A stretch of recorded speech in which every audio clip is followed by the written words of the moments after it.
কি মর্মান্তিক চিত্র, কিভাবে মানুষদেরকে ধরে গুম করে বন্দি করে রাখা হতো।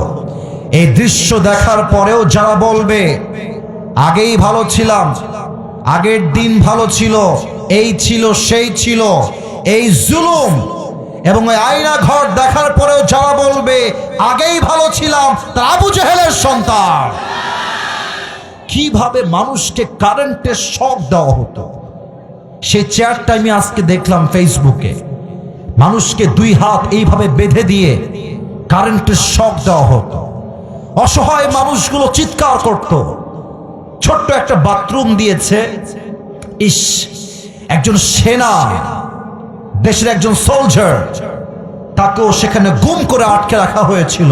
তিনি বললেন, আমার যখন বাথরুমের প্রয়োজন হতো, ওয়াশরুমে আসতাম, এসে দেখতাম ওয়াশরুমের কোনো গেট নেই।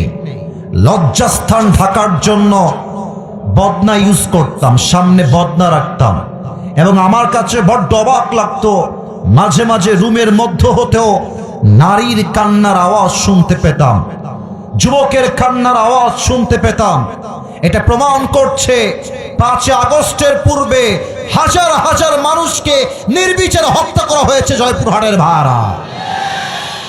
সেকেন্ড কথা আমি স্পষ্ট ভাষায় বলছি, যারা আয়না ঘর বানিয়েছিলেন তারা ভেবেছিলেন হয়তোবা এই জুলুম কিয়ামত পর্যন্ত চলবে। বাট মাথায় রাখবেন, স্বৈরাচার বেশি দিন জুলুম করে কোথাও টিকে থাকতে পারে না।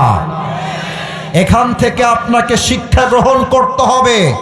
আগামীর বাংলায় যারা ক্ষমতার চেয়ারে বসবেন, তারাও যদি মানুষকে নির্যাতন করবার জন্য আয়না ঘর তৈরি করেন, সবগুলোকে লাঠি দিয়ে মামুর বাড়িতে আমরা তাড়িয়ে দেব।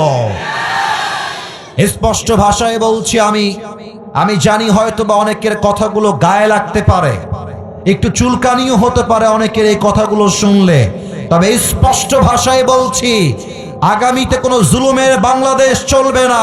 আগামীর বাংলাদেশ হবে ইসলামের বাংলাদেশ, কোরআনের বাংলাদেশ।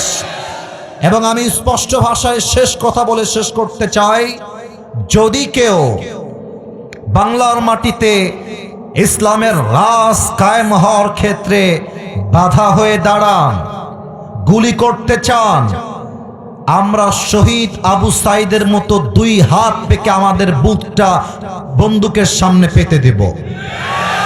আমরা স্পষ্ট ভাষায় বলবো, আগামীর বাংলাদেশে ইসলামের রাজ কায়েম করবার জন্য এই জয়পুরহাটের জমিন থেকে একটা যুবক নয়, 2টা যুবক নয়, হাজার হাজার যুবক মাথায় কাপড় বেঁধে তাজা রক্ত দিয়ে শহীদ হওয়ার জন্য প্রস্তুত থাকবে। 2 হাত তুলে বলো ঠিক কিনা?